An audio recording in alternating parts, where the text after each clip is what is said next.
All right, let's go ahead and get into it. Western Conference semifinals. We're in the end game now. You know that saying in boxing. Shout out to Tank Davis. Styles make fights, and Styles are going to definitely make this fight between the Denver Nuggets and the Phoenix Suns. Whole lot of storylines here, multiple MVPs, multiple All NBA players. Let's go ahead and get into it. Let's talk about it from the Nuggets perspective. The number one key for the Nuggets to me in this series is going to be Jokic. You might be saying, duh, if Jokic plays well, they're going to win. If he doesn't, they're not. But I think he's going to be stressed in this series in ways that he has never been. First of all, I think Aiton actually guards him the best of any player that he sees on a regular basis. He had his way with Gobert, I mean, who I think is a really overrated player, but and he had his way with Towns, but I don't think he's going to have that same success with Aiton. Aiton's big, he's long, he's mobile, he's strong. I think that just by the numbers, and if you just watch it, just in generally, he's guarded Jokic really well. If he's able to slow Jokic down even a little bit, I think it's going to be tough for them to keep up pace on offense. And on the defensive end, this is one of those nightmare matchups where they have multiple players that are going to be able to pull him out to the perimeter, put him in pick and roll actions, make him decide, make him actually come out. Because if you drop on them, you're pretty much giving Chris Paul, Booker, and KD layups with their mid range jumper game. And if he comes out, these guys are all good enough to attack him and make plays off of it.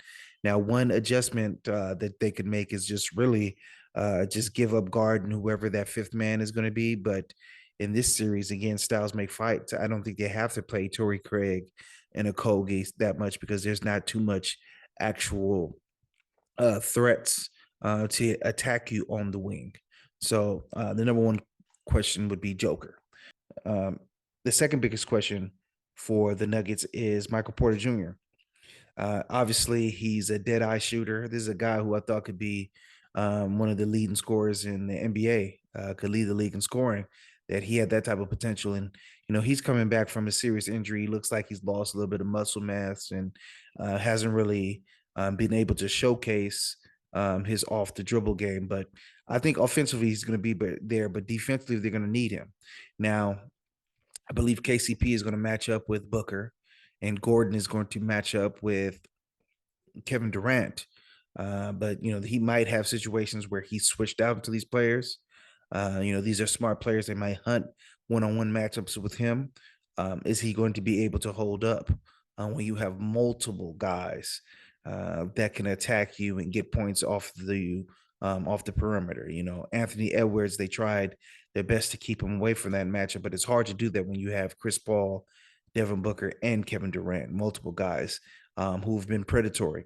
So can he hold up defensively, one-on-one matchups? Can he rebound enough? Can he provide a little bit of rim protection if Jokic gets brought out and uh, Gordon is hugged up on Kevin Durant?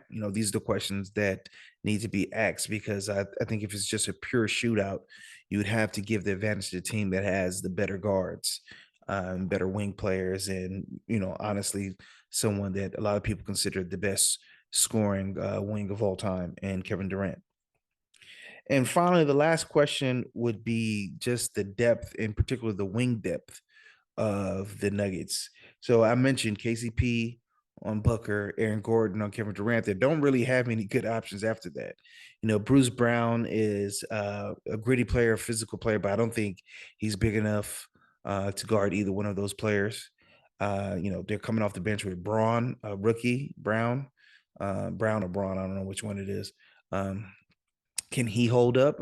Obviously, I don't think so. Jeff Green, I think he's more of a 4 or 5 at this time in his career. So that puts a lot of pressure on KCP and Gordon, not only to defend well, but to defend without fouling, because any bit of foul trouble that any one of these players get into is really, really, really bad decisions on the bench for the Nuggets. This is a team that, again, I think the Nuggets bench is an underrated story coming into the playoffs. We heard a lot about the Phoenix bench, but I think the Nuggets bench is almost in the same predicament where they just don't have enough coming off of it. So, those wing defenders, they need to play well and they need to stay out of foul trouble. If we look over to the Phoenix sign, it's dominating. He's the number one question.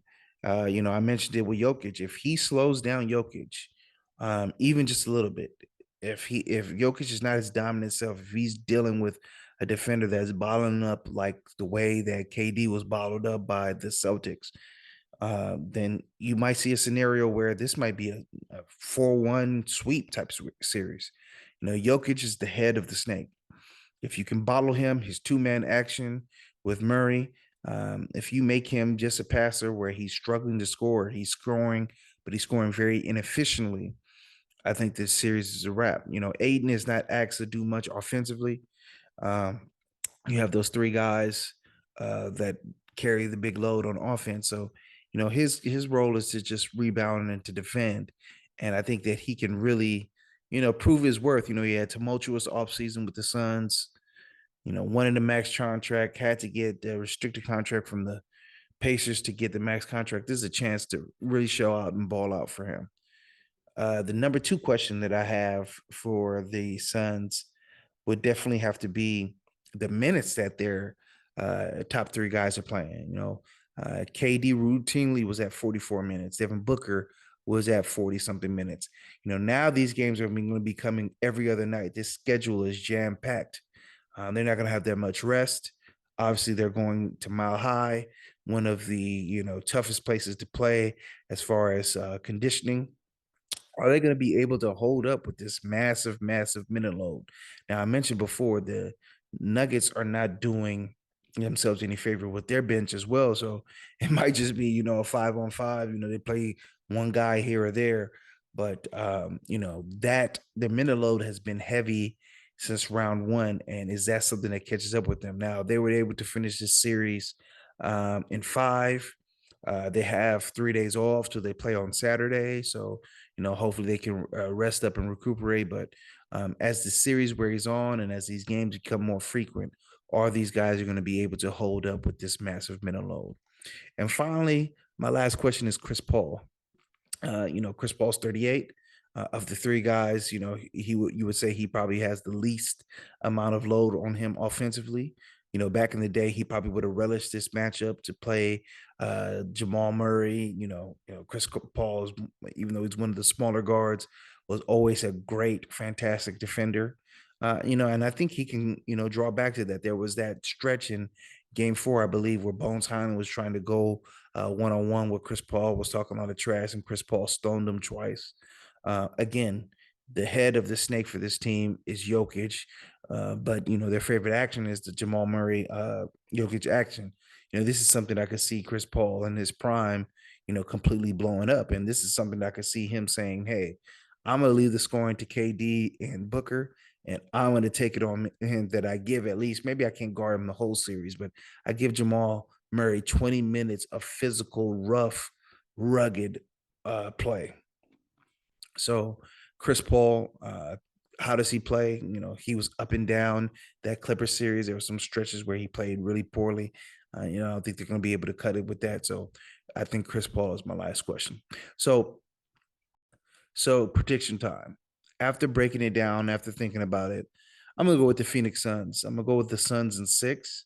Honestly, I think I'm being generous. My heart wants to tell me to go Suns in 5. I think this is just a poor matchup for the Nuggets. What they're going to be able to do to Jokic to attack him consistently with guys on the perimeter.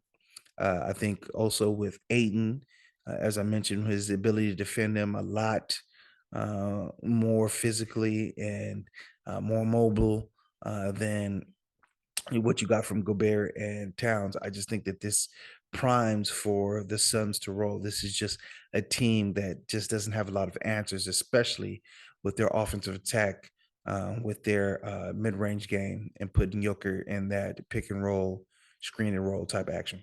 All right. Let me know what you think. Leave me a comment. I try to respond to all the comments. As always, the game is the game.